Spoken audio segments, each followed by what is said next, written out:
Halo semua, suara Ibu sudah terdengar?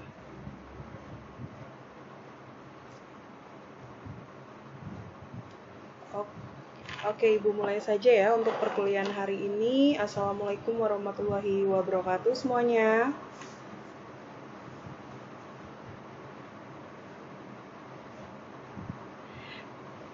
Oke, gimana semua keadaannya di sana? Baik? Alhamdulillah. Oke, Ibu kemarin sudah lihat ya untuk hasil UTS-nya. Alhamdulillah rata-rata nilainya baik semua ya. Nanti kalau misalkan ada yang kurang, pasti nanti Ibu akan menghubungi kalian ya. Oke, Ibu minta maaf sebelumnya untuk pertemuan minggu lalu Ibu tidak masuk, berarti untuk pertemuan minggu ini Ibu langsung membahas 2 materi. Untuk materinya sudah di-download, materi pertemuan 9 dan 10. Oke, untuk hari ini absennya juga 2 ya. Untuk hari ini absennya juga pertemuan 9 dan 10. Ya, jangan sampai lupa. Jadi hari ini pertemuannya 2, 9 dan 10. Dan hari ini juga di sesi terakhir itu ada kuis ya. Ada kuis melalui Quizizz. Itu nanti kuis untuk pertemuan ke-7. Jadi nanti pertemuan ke-7 materinya bisa sambil dibuka ya. Jadi nanti bisa ikut perkuliahan sampai akhir sesi. Oke semua? Sebelum Ibu lanjut, ada yang mau ditanyakan?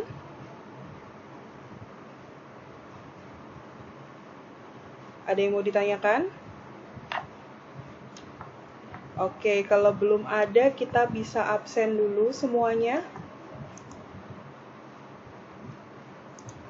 Mohon di-on-kan semua kameranya.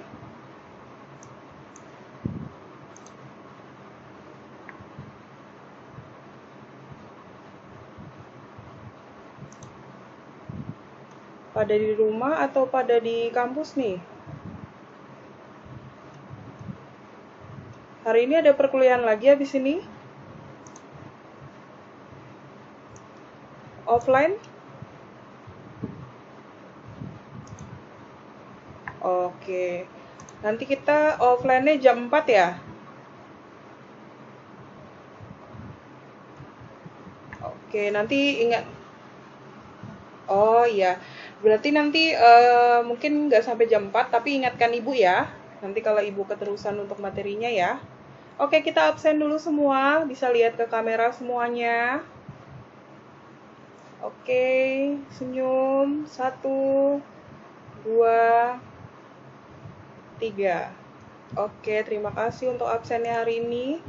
Kita langsung masuk untuk materi yang pertama, materi pertemuan 9. Ibu izin untuk share screen.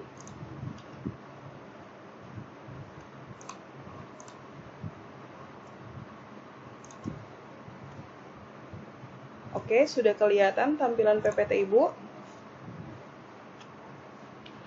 Oke, kalau sudah kelihatan, ini kita masuk di pertemuan 9. Pada saat Ibu menjelaskan kalau jaringannya terhenti atau tersedat, mohon Ibunya diingatkan ya. Kita juga kuliah nggak usah yang terlalu serius-serius, jadi nanti kita ada diskusi ya. Jadi Ibu harap ada diskusi di perkuliahan ini. Kalau ada yang ditanyakan juga langsung ditanyakan saja, tidak harus menunggu Ibu selesai ya. Oke, ada yang mau ditanyakan sebelum Ibu masuk ke materi?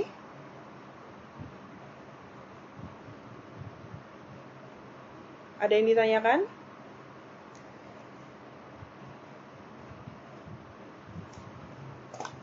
Oke, kalau belum ada yang ditanyakan, Ibu akan langsung masuk ke materi ya. Jadi ini adalah materi sehabis UTS pertemuan 9. Nah, di materi ini Ibu akan membahas mengenai aplikasi sistem informasi dalam pelayanan pasien.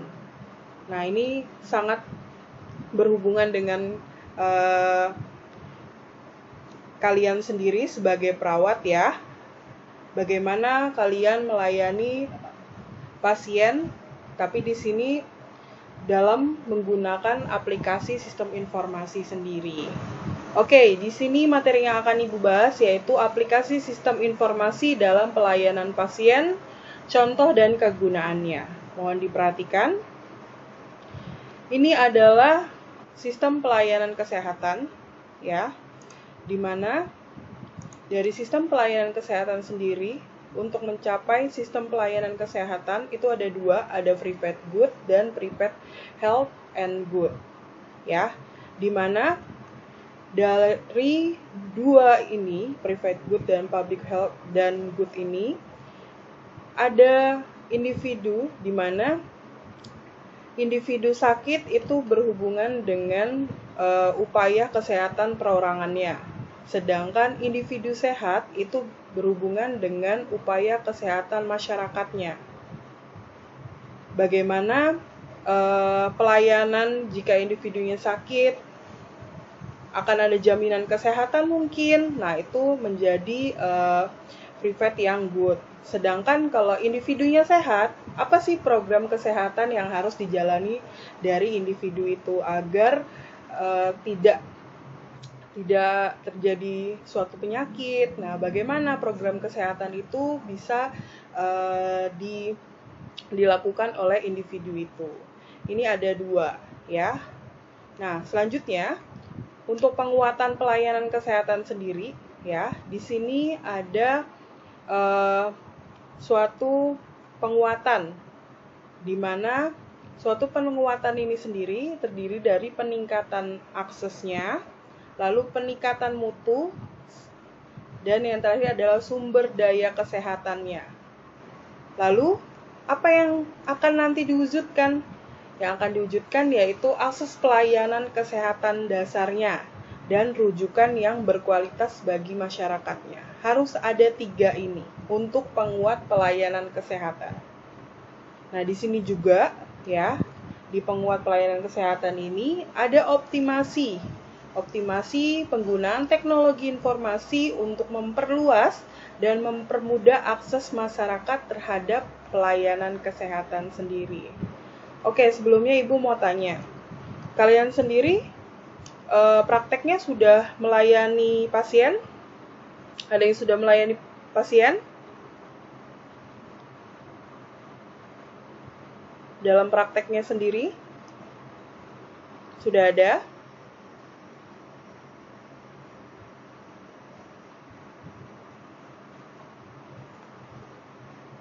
Nah, pada saat kalian melayani pasien tersebut, sudah adakah teknologi yang dimanfaatkan?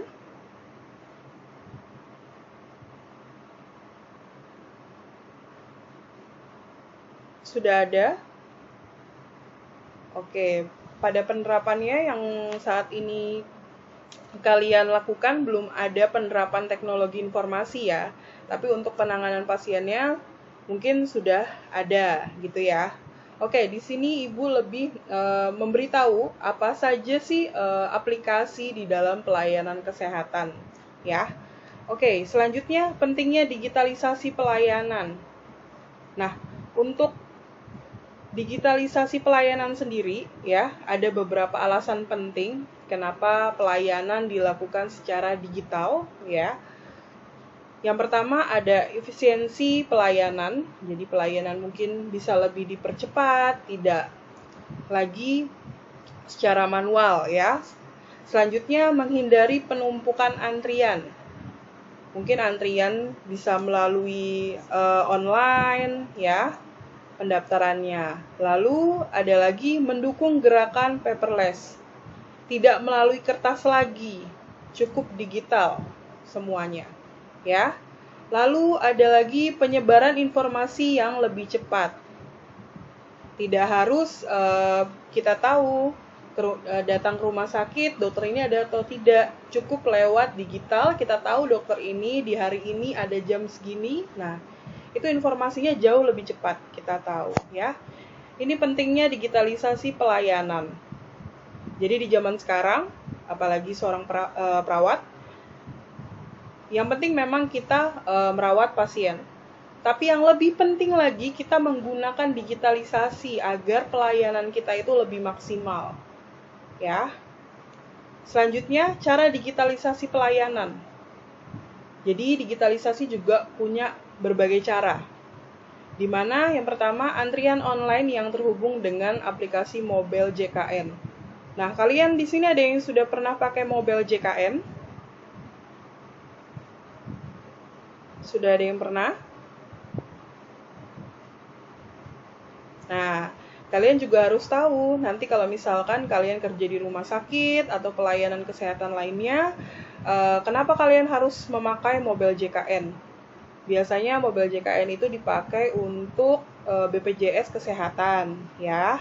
Nah, biasanya kita daftar antrian online-nya cukup melalui BPJS Kesehatan atau mobile BKN. Tidak harus lagi kita antri melalui manual. Ya, ini juga harus diketahui oleh perawat. Jadi jangan administratifnya aja yang tahu, tapi kita juga harus tahu prosedur bagaimana sih seorang pasien melakukan pengobatan di rumah sakit tersebut atau di klinik tersebut. Nah, mereka cukup melakukan antrian online melalui mobile JKN. Nanti kalau kalian sudah memiliki namanya BPJS Kesehatan, pasti terhubung dengan namanya mobile JKN, ya. Nanti nih kalian juga harus tahu. Oke, selanjutnya yaitu dengan cara display informasi ketersediaan tempat tidur atau bed. Di mana juga berarti secara digitalisasi kita mengetahui apakah tempat tidur di rumah sakit itu masih ada atau sudah penuh. Dengan cara digital tidak harus manual, jadi cukup diinformasikan secara digital. Selanjutnya, display informasi jadwal operasi.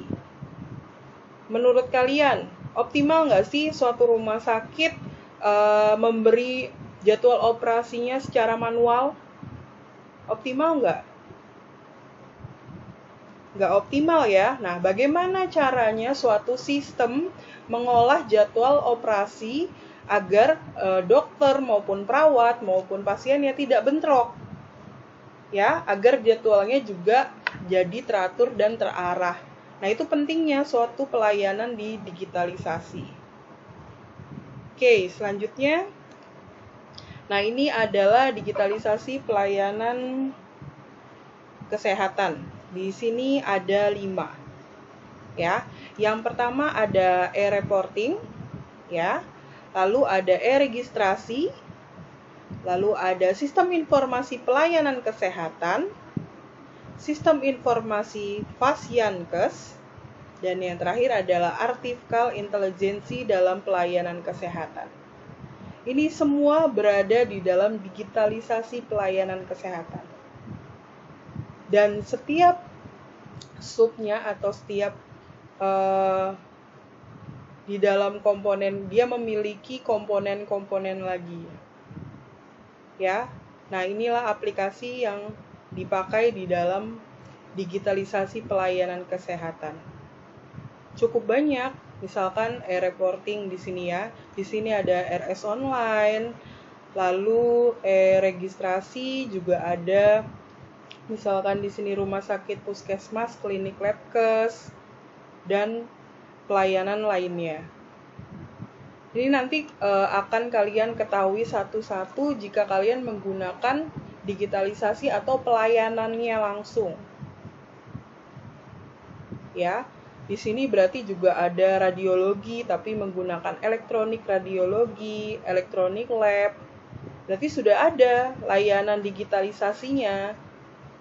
Ya, kita tidak lagi datang ke rumah sakit untuk mengambil hasil, tapi cukup melalui layanan elektroniknya. Apa hasil lab kita, apa hasil radiologi kita. Sudah ada aplikasinya semua. Ya. Oke, selanjutnya pengertian dari SIM RS ya. Jadi muncul suatu SIM RS di mana SIM RS ini adalah sistem informasi manajemen rumah sakit. Rata-rata kalau rumah sakit besar sudah menerapkan SIM RS, tapi kalau rumah sakit kecil kemungkinan masih sedikit yang menggunakan. Nah, SIM RS ini adalah sistem informasi yang terintegrasi untuk pengelola proses manajemen pelayanan kesehatan dan bisnis di rumah sakit yang terintegrasi. Berarti rumah sakit ini sudah terintegrasi, sudah ada banyak layanan yang menggunakan digitalisasi. Nah, lalu proses manajemennya sendiri, ya, proses aktivitas pelayanan dari SIM-RS di sini seperti pendaftaran, input diagnosa, input tindakan, dan sampai dengan di sini untuk bagian keuangannya. Berarti lengkap sekali untuk SIM-RS. Berarti di dalam rumah sakit yang sudah terintegrasi, ya, yang sudah terintegrasi, memiliki SIM-RS untuk mengontrol, ya, untuk mengetahui apa yang ada di dalam sistem rumah sakit itu sendiri. Berarti nanti kalau kalian bekerja di SIM-RS, ya, yang sudah menerapkan SIM-RS, kerja kalian bakal jauh lebih dipermudah, ya. Tetapi mungkin awalnya bakal ada kendala di mana kalian harus mempelajari dulu bagaimana penggunaan dari digitalisasi atau sistem informasi yang ada. Ya. Oke, tujuan dari SIM-RS sendiri yaitu untuk meningkatkan efisiensi, efektivitas, profesionalisme, kinerja, serta akses pelayanan kesehatan rumah sakit. Pasti lebih jauh penggunaan dari atau tujuan dari SIM-RS ini membantu rumah sakit dalam melayani pasien. Nah, selanjutnya dari SIM-RS juga ada arsitekturnya. Di sini ada tiga arsitektur dari SIM-RS. Yang pertama yaitu kegiatan pelayanan utama atau front office. Lalu kegiatan administratifnya atau back office-nya, dan yang terakhir adalah komunikasi dan kolaborasi. Tiga inilah termasuk arsitektur dari SIM-RS. Ya. Oke, sebentar ya, Ibu keluar dulu. Oke, sudah semua? Ibu bisa lanjutkan? Oke. Tadi sampai arsitektur SIM-RS ya, berarti ada 3 arsitektur dari SIM-RS sendiri. Nah, selanjutnya untuk keberhasilan penerapan dari SIM-RS, di sini ada 4 unsur. Ya, 4 unsur yang mempengaruhi tingkat keberhasilan dalam penerapan SIM-RS di rumah sakit. Yang pertama, aplikasi. Aplikasi di sini sangat berpengaruh untuk keberhasilan. Lalu ada infrastruktur. Kalau ada aplikasi pasti ada infrastruktur. Bagaimana membuka aplikasi kalau tidak ada infrastrukturnya? Ya. Lalu kebiasaan manusianya. Bagaimana kebiasaan manusia dalam menerapkan SIM-RS tersebut atau mengelola SIM-RS tersebut? Dan yang terakhir adalah kebijakan dari manajemennya. Apa yang perlu diubah, apa yang perlu diperbarui dari SIM-RS yang ada agar pelayanannya makin maksimal. Ya, 4 ini adalah termasuk dari unsur yang mempengaruhi tingkat keberhasilan penerapan dari SIM-RS. Oke, berarti kalian sudah tahu di dalam rumah sakit besar ya, yang sudah terintegrasi memiliki suatu aplikasi yang dinamakan SIM-RS. Mungkin kalau untuk di Purwokerto sendiri, rumah sakit yang udah terintegrasi yang ada aplikasinya yang kalian tahu?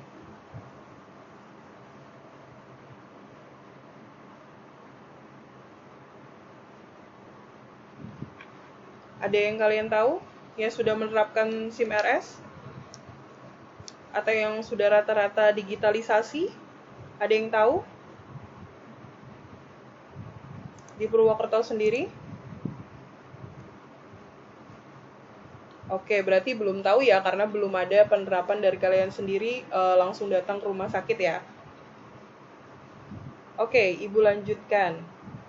Nah, ini adalah sistem informasi manajemen rumah sakit atau SIM-RS yang di dalamnya ya, yang di dalam dari SIM-RS itu terdapat dashboard, pendaftaran online, Siranap, Sisrute, SITT, SIRS. Apakah ini semua, Bu? Ada yang tahu dari isi dari SIM RS ini? Ada yang pernah mendengar?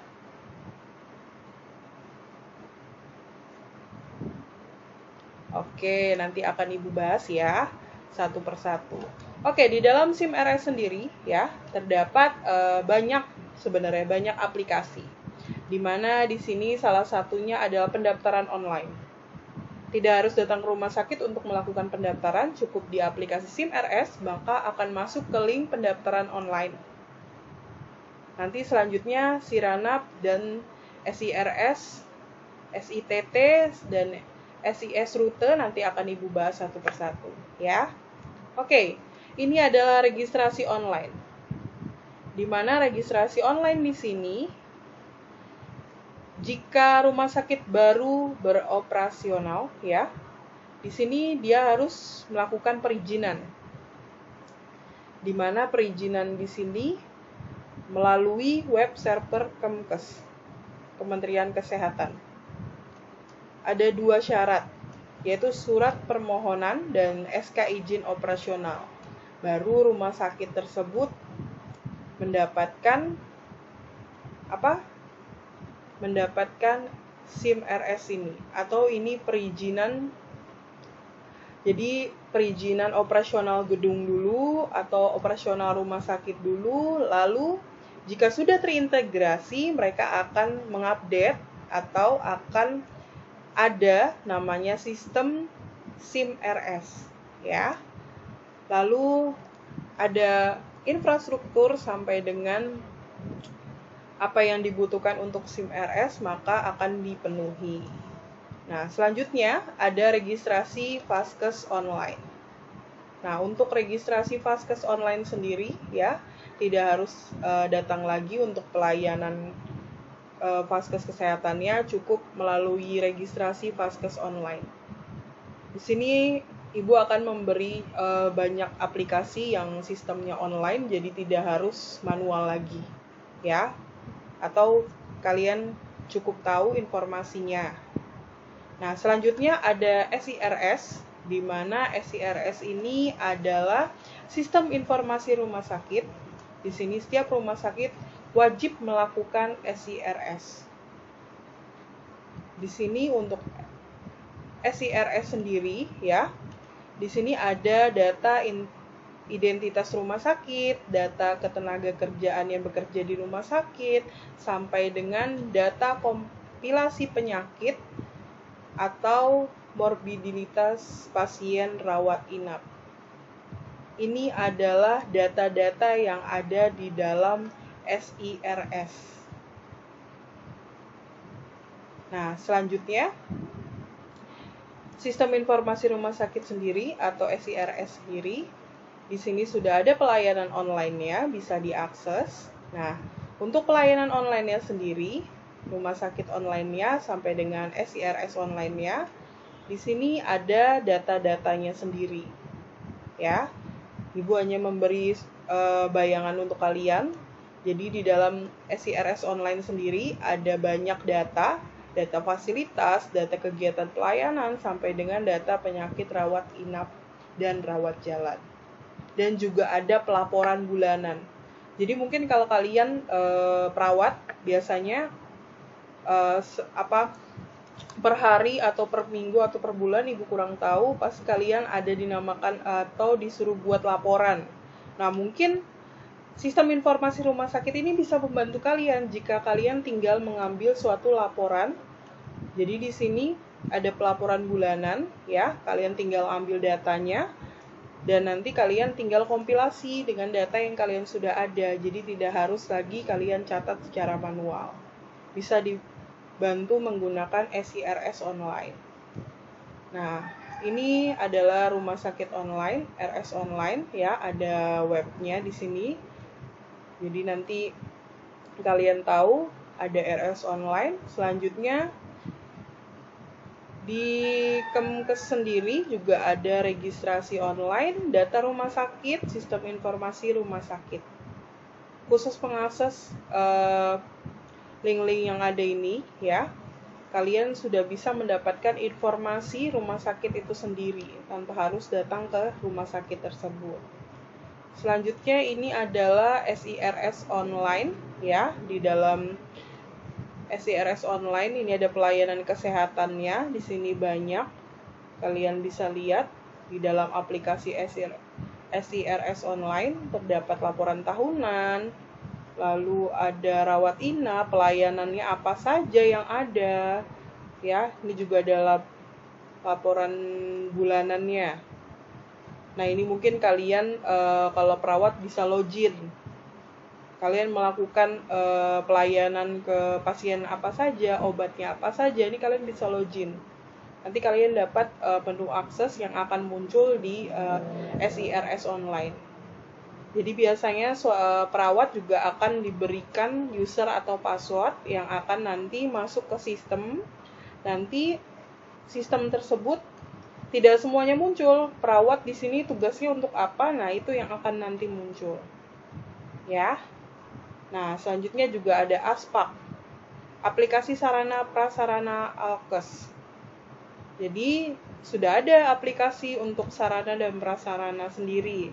Jadi di sini kalau kita misalkan belum ada alat-alat pendukung di kota kita sendiri ya, alat-alat pendukung yang canggih, kita bisa cek di aplikasi sarana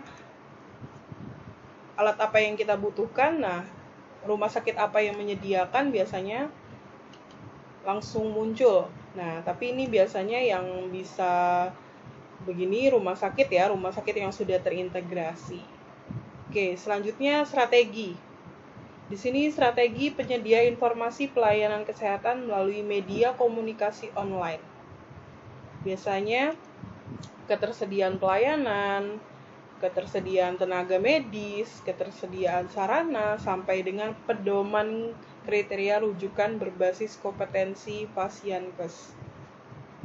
Lalu, semua itu masuk ke dalam kompetensi Pasienkes sendiri. Nah, dapat lagi informasi sampai dengan ketersediaan.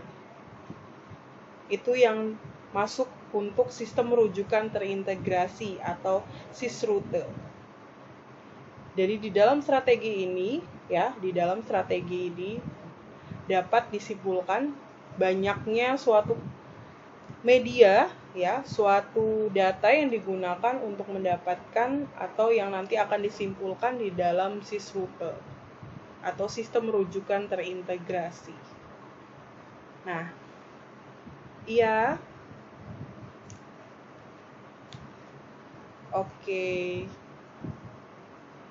Nanti lain kali mohon tepat waktu ya. Lain kali ini sudah telat berapa menit soalnya ya. Sudah hampir setengah jam kita masuk dari awal ya. Lain kali jangan telat ya. Oke, Ibu lanjutkan ya. Oke, ini ada aplikasi terintegrasi SISRUTE. Di sini ada 4. Di mana Siranap, jadi kalian harus tahu ada aplikasi namanya Siranap. Ini adalah aplikasi data, kapasitas, dan ketersediaan setiap jenis tempat tidur. Berarti untuk jenis dan tempat tidur sendiri sudah ada aplikasi yang mengelola namanya Siranap. Nah, selanjutnya ada RS Online. Di sini aplikasi ya yang memuat informasi data profil rumah sakit sampai dengan sumber daya rumah sakit sendiri. Itu namanya RS Online. Ada lagi namanya ASPAK. Tadi sudah Ibu singgung di atas ya. Ini adalah aplikasi informasi sarana, prasarana, dan alat kesehatan. Namanya ASPAK. Ini linknya sudah masing-masing Ibu kasih. Selanjutnya ada Komdat. Ya, Komdat ini aplikasi yang memuat informasi data profil puskesmas dan sumber daya puskesmas. Nah, untuk puskesmas berarti ada aplikasi namanya Komdat. Nah, ini adalah 4 aplikasi yang mungkin kalian baru pertama kali dengar atau ada yang sudah 1 atau 2 dengar ya. Kalau untuk yang baru, dan ini penjelasan dari aplikasi tersebut dan ada link dari masing-masing aplikasi tersebut ya. Jadi nanti aplikasi ini bisa kalian pakai jika kalian bekerja di rumah sakit yang sudah terintegrasi, ya. Jadi kalian tidak bingung bagaimana lagi penerapannya, atau kalau ditanya aplikasi yang tahu untuk mengelola data-data ini apa ya? Nah, mungkin kalian juga sudah tahu 1-2. Jadi ada suatu aplikasi yang digunakan di dalam sistem manajemen rumah sakit sendiri, ya. Oke, ini adalah kendala. Jadi kendala dari sistem pencatatan dan pelaporan online. Di mana dari beberapa kendala itu salah satunya yaitu terbatasnya sumber daya manusia dan adanya mutasi pegawai. Nah, ini bisa terjadi suatu kendala di mana mungkin akan ada duplikat, jadi akan ada duplikat pegawai dengan kode yang sama tapi namanya berbeda. Ini termasuk dari kendala juga, ya. Dan selanjutnya ada keterlambatan data dari setiap unit atau poli. Jadi sistem online itu tidak semua langsung terproses, pasti ada kendala, mungkin dia ngadet atau terkendala dari jaringannya, maka ada data yang belum masuk semua. Nah, ini terjadinya suatu keterlambatan. Oke, untuk pertemuan ke-9 ya, untuk pertemuan ke-9 kita sampai sini. Jadi kalian sudah tahu untuk aplikasi-aplikasi apa saja yang untuk SIM-RS. Jadi Ibu tidak menerangkan secara banyak ya, karena memang belum ada penerapan yang banyak juga untuk SIM-RS-nya. Pertemuan 9 tidak ada tugas ya. Dan kita langsung masuk untuk pertemuan 10, yaitu nursing informatik. Tapi sebelum Ibu lanjutkan, ada yang mau ditanyakan dulu? Ada yang mau ditanyakan? Oke, Ibu lanjutkan ya. Oke, pertemuan ke-10. PPT Ibu sudah kelihatan? Oke, di pertemuan 10 ini kita masuk untuk nursing informatik. Sebelumnya udah pernah dengar kata nursing informatik? Sudah pernah dengar? Oke, berarti ini baru dengar ya kata nursing informatik sendiri ya. Oke, materi yang akan Ibu bahas yaitu nursing informatik, di mana di sini Ibu akan menjelaskan mengenai definisi, terus sampai dengan ilmu yang mendukung dari nursing informatik dan menjelaskan fenomena dari keperawatan sendiri. Oke, di sini perawat diharapkan memberikan pelayanan yang aman, kompeten, dan penuh kasih dalam lingkungan yang semakin teknik dan digital. Jadi tidak hanya dengan pelayanan secara aman dan kompeten, tapi juga di sini seorang perawat juga harus memahami bagaimana menggunakan teknis dan digitalnya, ya. Lalu dalam lingkungan keperawatan sendiri, di sini hal yang baru yaitu penggunaan sistem dan teknologi informasi untuk meningkatkan kualitas dan keselamatan keperawatan pasien. Jadi penting sekali di sini ya, seorang perawat menggunakan sistem dan teknologi informasi dalam meningkatkan atau melakukan pelayanan dengan baik ya. Lalu perawat di sini terlibat langsung dengan sistem dan teknologi informasi karena memiliki karena mereka adalah fondasi, di mana fondasi itu terdiri dari salah satu contohnya yaitu alat pendukung keputusan klinis. Di sini berarti ada suatu alat yang digunakan dalam memberi suatu keputusan.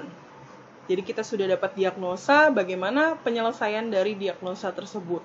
Nah, ada suatu alat yang bantu. Nah, di sini juga ya, di dalam pondasi ini muncul suatu spesialisasi baru yang disebut namanya dengan nursing informatik. Nah, nursing informatik sendiri telah muncul selama 20 tahun terakhir ya untuk membantu perawat dalam menggunakan teknologi informasi untuk meningkatkan pemberian perawatan sendiri. Berarti nursing informatik ini sudah ada atau sudah muncul selama 20 tahun terakhir. Jadi di sini hubungannya antara perawat dan informatik atau informasi ya. Oke, selanjutnya nursing informatik di sini ya mendukung pengumpulan, penyimpanan, analisis sampai dengan pengambilan komunikasi dan penggunaan informasi untuk membantu perawat. Di sini ada 3. Peduli untuk pasien dengan kualitas terbaik. Ya. Lalu yang dibagikan yaitu adalah data, informasi dan pengetahuannya. Lalu ada lagi untuk membandingkannya. Jadi yang dibandingkan adalah teori dan praktik untuk memajukan pengetahuan dan praktik keperawatannya. 3 inilah yang saling dibutuhkan dalam nursing informatik, ya, peduli, bagikan, dan membandingkan. Lalu, apa itu keperawatan? Oke, sebelum Ibu masuk apa itu keperawatan, ada yang bisa bantu Ibu? Apa itu keperawatan?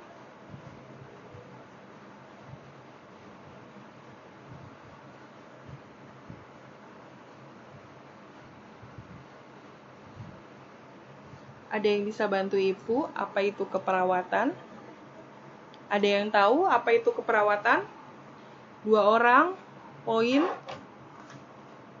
Nanti bisa Ibu tambah untuk kuisnya. Yang tahu langsung aja, apa itu keperawatan? Oke.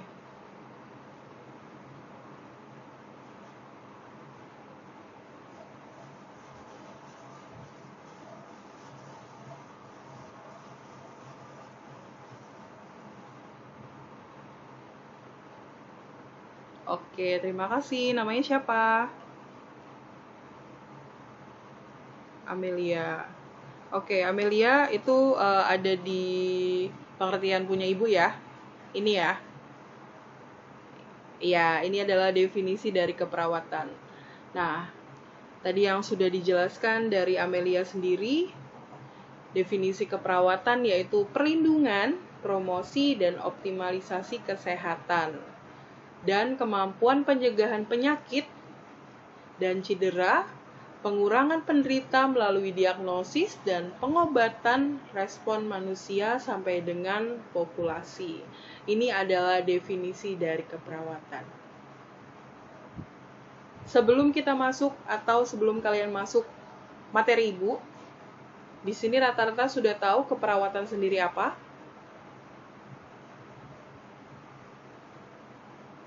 Sudah tahu keperawatan sendiri apa? Ya, secara umumnya kalian tahu, secara singkatnya kalian tahu apa sih itu keperawatan? Oke, 1 poin lagi tadi Ibu bilang 2 ya. Apa sih itu keperawatan di luar konteks PPT Ibu? Apa itu keperawatan yang kalian tahu? Satu-satu, siapa? Gantian, nanti poinnya ada lagi. Gantian. Satu-satu dulu. Ayo, siapa? Dias? Ya, gimana Dias?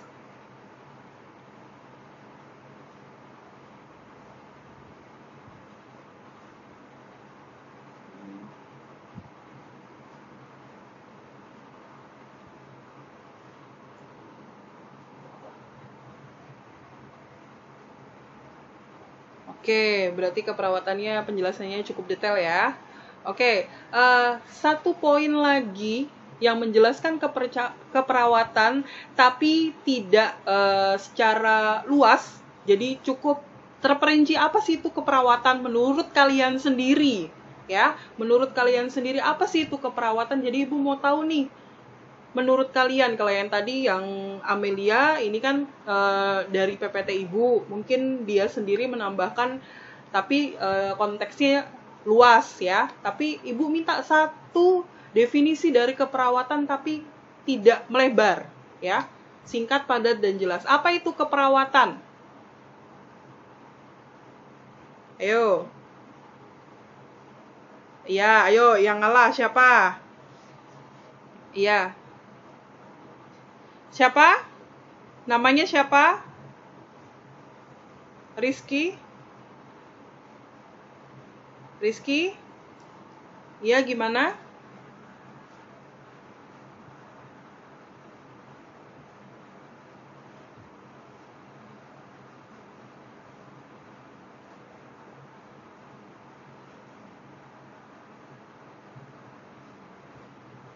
Oke.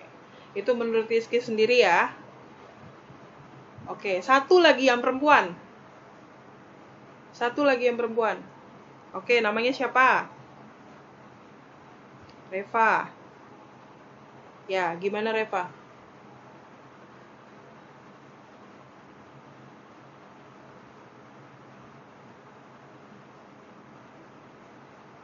Oke.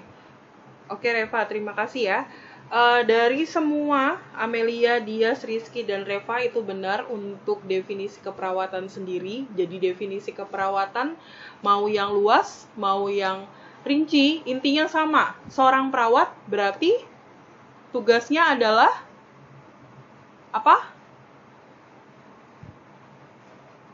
Merawat pasien. Kalau ditanya apa itu keperawatan, atau apa itu tugas perawat, intinya adalah merawat pasien. Bagaimana seorang perawat merawat pasien dengan baik? Bagaimana seorang perawat melakukan pelayanan dengan baik? Apa yang mereka butuhkan? Salah satunya adalah aplikasi. Salah duanya mungkin, bukan salah duanya, yang lainnya mungkin termasuk dari fasilitas. Mungkin sudah ada aplikasi, tapi tidak ada fasilitasnya. Apakah akan berjalan dengan baik suatu pelayanan? Tidak, ya. Jadi di sini tugas keperawatan itu sangat penting sekali. Atau tugas dari seorang perawat di sini bahasanya itu tugas yang sangat besar resikonya. Di mana kalian di sini mempertaruhkan ya, bahasanya mempertaruhkan kepercayaan orang lain ya, kepercayaan orang lain, percaya untuk kalian dalam merawat keluarga atau sanak saudaranya agar sanak saudaranya bisa pulih kembali ya. Tapi jika pasien tersebut, walau alam kita juga nggak tahu pada saat kalian merawat, tapi bukan salah kalian, yang terjadi adalah pasien itu mungkin meninggal dunia, itu adalah salah satu yang bikin kerja kalian jadi makin ini nggak sih, makin bahasanya kepikiran, kok bisa begitu, ya nggak sih? Resiko kalian tuh besar banget loh. Waktu kalian masuk di kuliah perawat sendiri, kalian tahu resiko yang akan nanti kalian hadapi.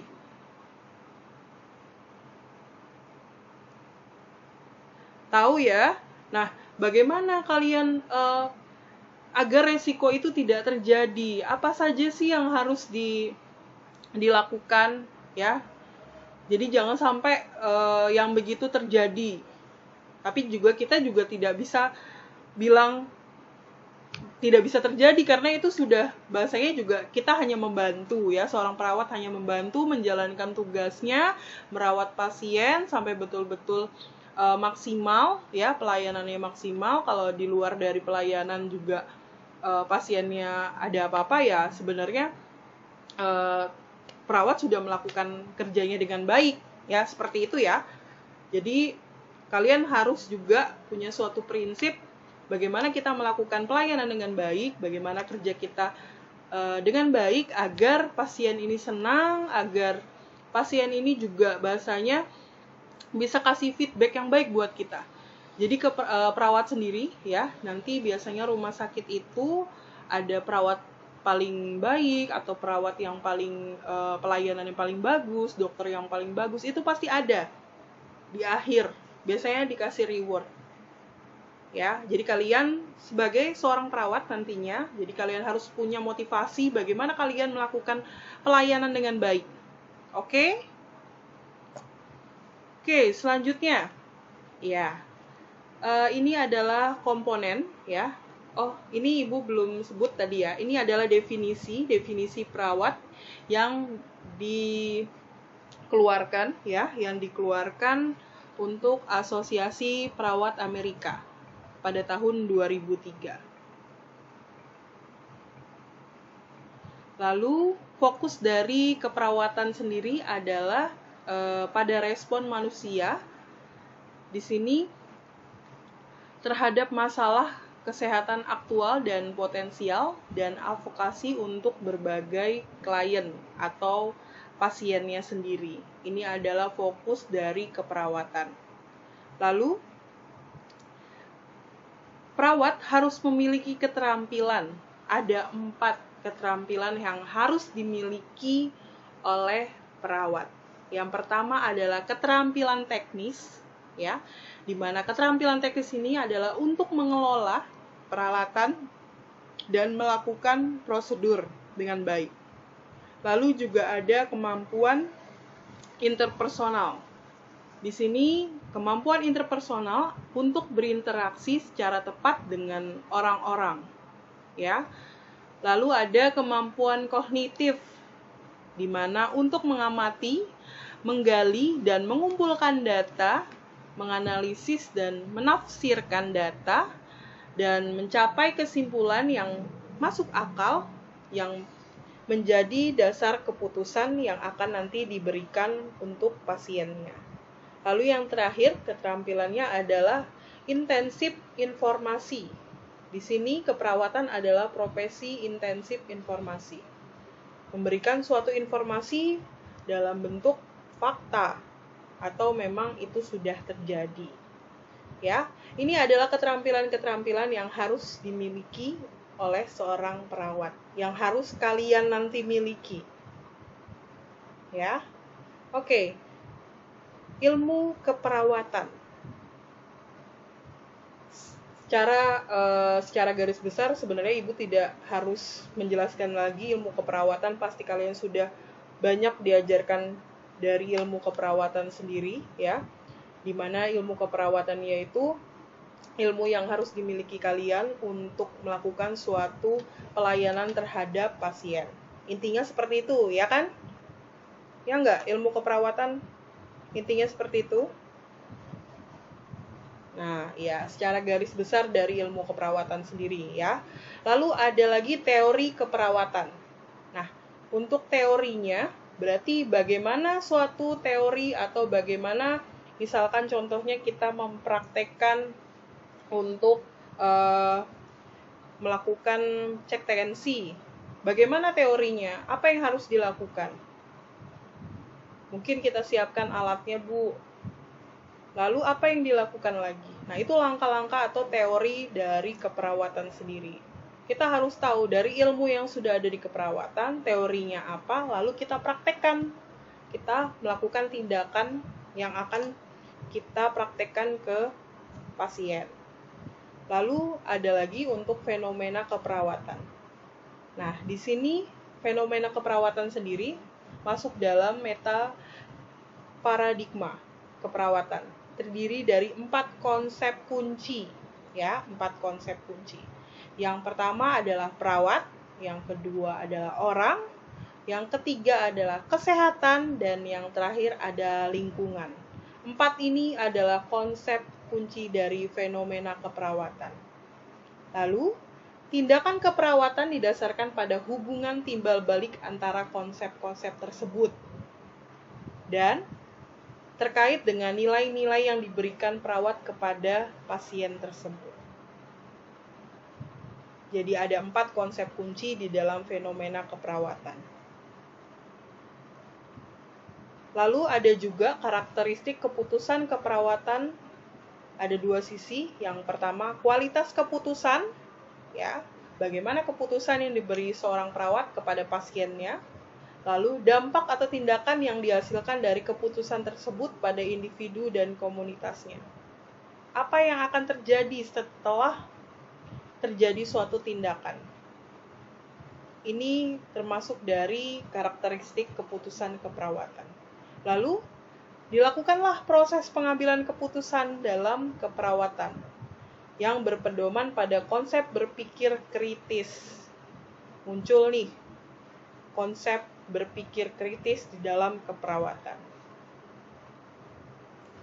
Perawat juga masuk di dalam pengambilan keputusan. Ya, di mana di sini untuk pengambilan keputusan perawat sendiri, ya, di sini dideskripsikan sebagai kumpulan keputusan yang mencangkup perilaku spesifik dan proses kognitif yang melingkupi sekelompok masalah. Jadi ada berbagai macam masalah, ya, bagaimana si perawat ini melakukan atau memberi suatu keputusan dalam penyelesaian masalah tersebut. Nah, di sini juga harus berpikir kritis. Jadi tidak hanya dokter yang berpikir kritis, jadi perawat pun juga berpikir kritis. Ya. Lalu di dalam berpikir kritis, apakah proses intelektual secara aktif dan terampil menggunakan pengetahuan? Menurut kalian, dalam proses pelayanan pasien, apakah membutuhkan pengetahuan?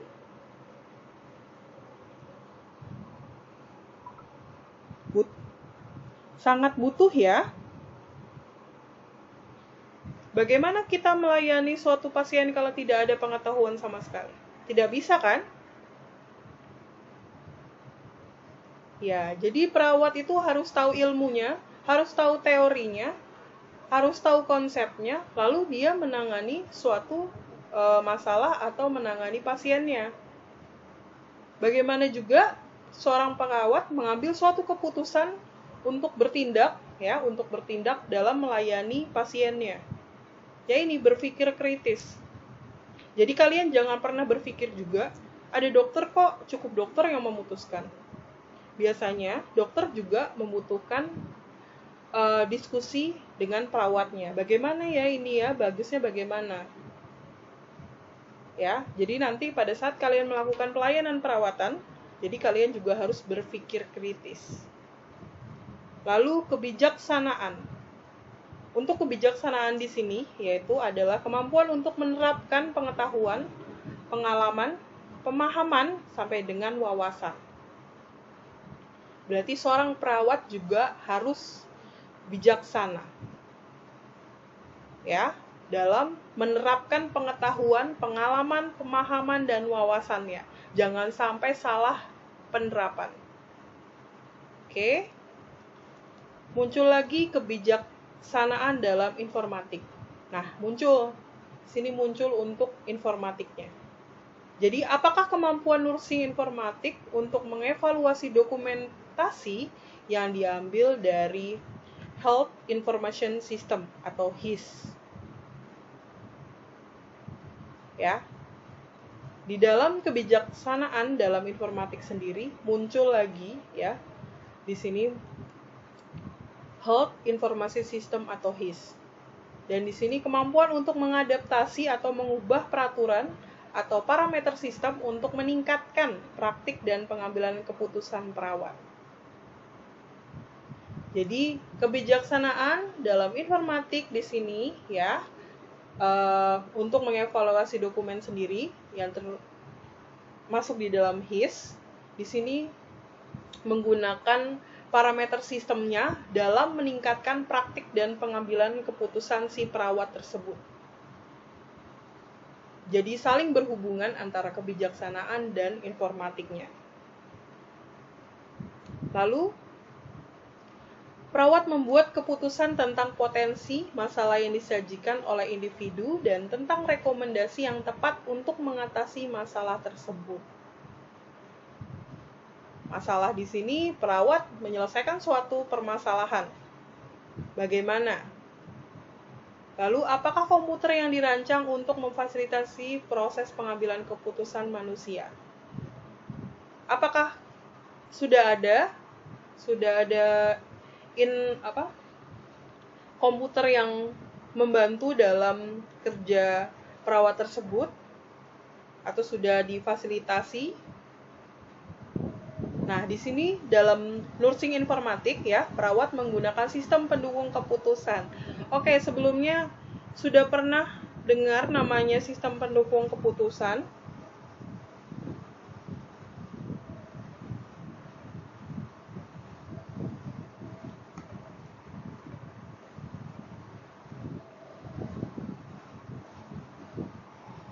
Oke, belum pernah ya. Sebentar ya, Ibu angkat telepon dulu sebentar. Halo? Apa, Mas?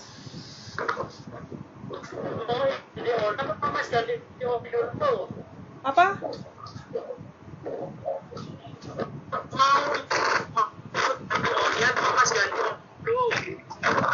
Mas ganti oli dulu nggak apa-apa.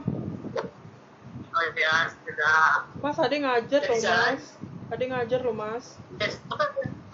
Assalamualaikum. Salam. Oke, maaf ya, terputus. Oke, Ibu lanjut.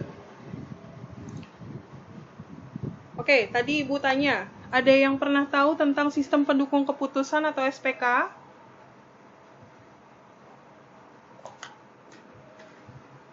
Belum pernah ya? Oke, sistem pendukung keputusan sendiri ya, kalau di FST di sini ada mata kuliahnya, sistem pendukung keputusan, di mana di sini nanti akan dibuat suatu aplikasi atau software yang membantu, kalau di kalian bidang keperawatan, membantu seorang perawat dalam mengambil keputusan. Jadi kalian ada masalah apa, nah biasanya dibuatkan suatu aplikasi yang dapat membantu kalian dalam memberi suatu keputusan ya. Jadi misalkan dalam mendiagnosa, biasanya aplikasi tersebut sudah terdapat data-data atau masalah-masalah, jadi kalian tinggal bilang masalahnya apa, nanti akan muncul solusinya bagaimana. Biasanya sistem pendukung keputusan SPK biasanya seperti itu ya. Di sini kalian cukup mengetahui secara singkatnya saja. Oke, nah ini adalah sistem pendukung keputusan ya, SPK sendiri, yaitu menggunakan basis pengetahuan tertentu dan seperangkat aturan untuk menganalisis data dan informasi yang memberikan rekomendasi, biasanya melalui penggunaan basis pengetahuan dan aturan untuk membuat rekomendasi kepada pengguna. Jadi bagaimana sih kita membuat suatu keputusan? Nah, menggunakan SPK ini dalam menggunakan basis pengetahuan, jadi sudah ada dirancang ya, sudah dirancang suatu sistem untuk membantu kerja perawat memberikan suatu solusi atau suatu keputusan ke pasiennya. Nah, untuk nursing informatik sendiri, ya, di sini mendukung konsumen, pasien, perawat, dan penyedia lainnya dalam pengambilan keputusan. Mereka di semua peran dan pengaturan. Tujuan dari nursing informatik sendiri adalah untuk meningkatkan kesehatan penduduk, komunitas, keluarga, dan individu dengan mengoptimalkan pengelolaan informasi dan komunikasi. Itu adalah tujuan dari nursing informatik. Selanjutnya, di nursing informatik sendiri telah menjadi mapan dalam keperawatan sejak pengakuannya sebagai spesialis untuk perawat terdaftar oleh American Nurse Association atau ANA pada tahun 1992. Kalian sudah pernah dengar ANA, American Nurse Association? Sudah pernah dengar? Oke. Nah, jadi si ANA ini sudah mengakui atau sudah di sini sudah terdaftar nursing informatik pada tahun 1992 ya. Jadi yang kalian harus ketahui nursing informatik itu sudah diakui oleh ANA. Oke, selanjutnya apa yang dimaksud dari nursing informatik sendiri? Tidak akan Ibu jelaskan atau tidak akan Ibu bacakan. Coba salah satu mahasiswa tolong baca dari PPT Ibu apa nursing informatik sendiri. Ibu sudah punya 4 nama. Yang bisa bantu Ibu baca definisi dari nursing informatik akan Ibu kasih poin. Oke, namanya siapa? Rido. Oke, apa itu nursing informatik, Rido?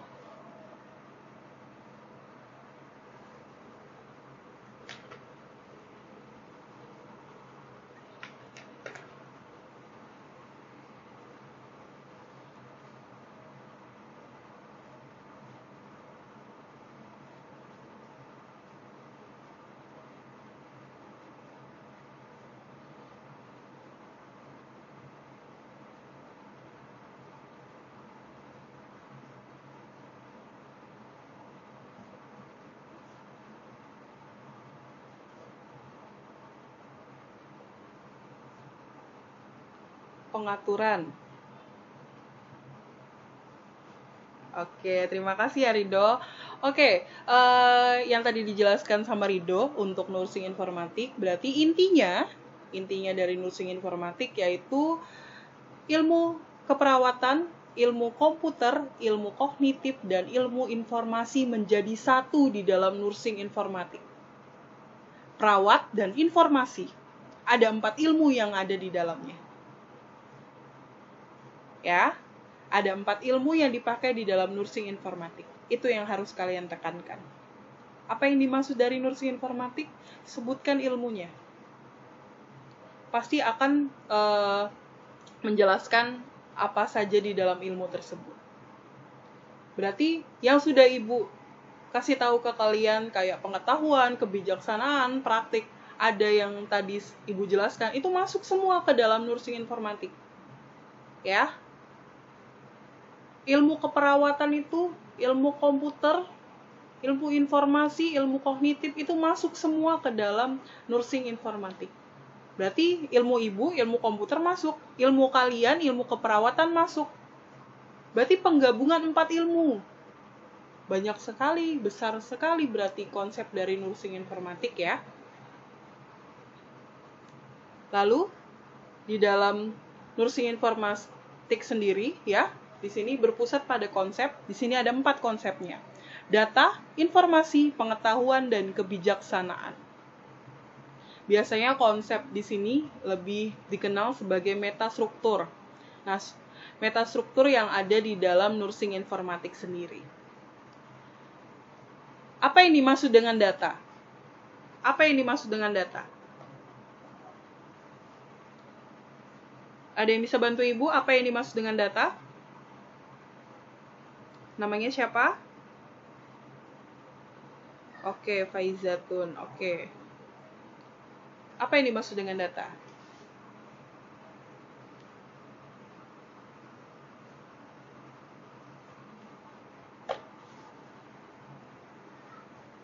Oke, terima kasih Faizatun.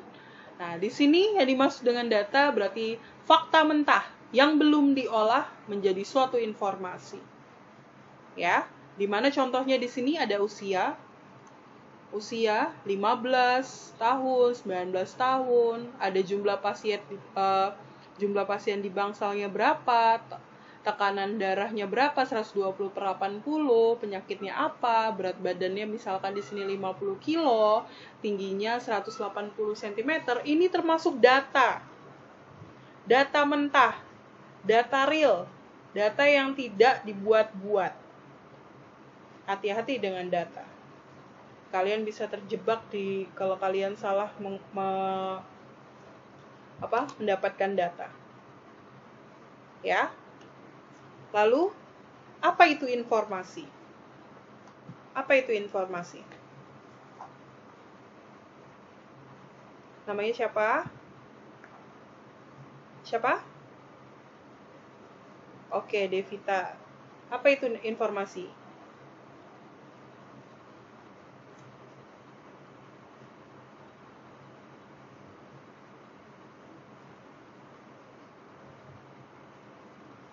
Oke, informasi adalah pengolahan dari data yang akhirnya menjadi suatu informasi yang datanya tadi data sesuai fakta, berarti informasinya adalah yang akurat. Ya, contohnya di sini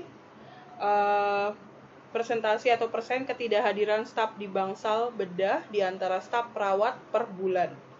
Nah, memberikan suatu informasi di mana informasi tersebut didapatkan dari sebuah data. Ya, jadi sangat berhubungan data dan informasi. Bagaimana bisa menjadi suatu informasi kalau belum ada datanya? Data hoak, Bu. Benar. Data hoak dapat data dari mana? Orang informasinya salah? Ya, berarti data dan informasi itu saling berhubungan. Lalu, pengetahuan keperawatan. Yang dimaksud dari pengetahuan keperawatan di sini adalah didefinisikan sebagai informasi yang telah disintesis sehingga hubungan timbal balik antara diidentifikasi dan diformalkan menghasilkan keputusan yang memadukan praktik keperawatan. Contohnya di sini, aktivitas program pemantauan pasien dalam mencegah pasien jatuh di bangsal bedah. Nah, ini adalah pengetahuan dari keperawatan sendiri. Lalu keputusannya apa? Keputusannya di sini seperti diagnosis hipertensi atau DM. Bagaimana kalian memberi suatu keputusan bahwa pasien itu terkena hipertensi? Ini kita butuhkan pengetahuan. Kita tidak bisa memutuskan dia terkena hipertensi tanpa ada pengetahuan. Ibu orang umum, ibu bukan perawat. Bagaimana ibu menentukan dia pasien tersebut terkena hipertensi? Ibu tidak ada pengetahuan di situ. Ibu tidak bisa memutuskan. Tapi untuk kalian, calon perawat, pasti kalian bisa memutuskan apakah pasien itu terkena hipertensi. Jadi hati-hati, perawat juga harus punya pengetahuan. Ya. Ini adalah sejarah dari nursing informatik. Jadi untuk kesehatan sendiri, ya, sejarah dari nursing informatik di sini pada saat menggunakan komputer itu awalnya pada tahun 1950-an. Pada akhirnya untuk di era 2000 sekarang melibatkan ledakan yang belum pernah terjadi sebelumnya dalam jumlah dan kecanggihan perangkat keras maupun perangkat lunak komputer. Semakin banyak sistem manajemen kesehatan atau pelayanan rumah sakit, di sini juga akan semakin naik, maksudnya semakin meningkatnya penggunaan perangkat keras ataupun perangkat lunak komputer. Semakin banyaknya perawat, semakin banyaknya juga fasilitas yang digunakan. Di dalam rumah sakit bukan hanya perawat, tentunya masih ada dokter, apoteker. Nah, itu juga membutuhkan suatu perangkat yang mempermudah pekerjaan mereka. Ya. Keperawatan dan pengetahuan. Di sini ada perawat adalah pekerja pengetahuan, pengakuisi pengetahuan, pengguna pengetahuan, insinyur pengetahuan, manajer pengetahuan, sampai dengan pengembang dan generator pengetahuan. Banyak sekali pengetahuan yang harus dimiliki keperawatan.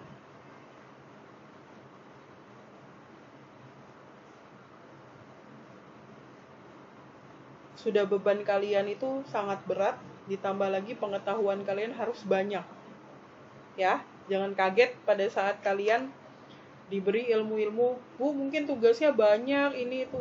Memang harus banyak pengetahuan yang diberikan kepada kalian. Agar pada saat kalian melayani pasien atau menangani pasien tidak salah. Ya. Jadi jangan ngeluh kalau tugasnya banyak ya. Di sini ada yang ngeluh tugasnya banyak.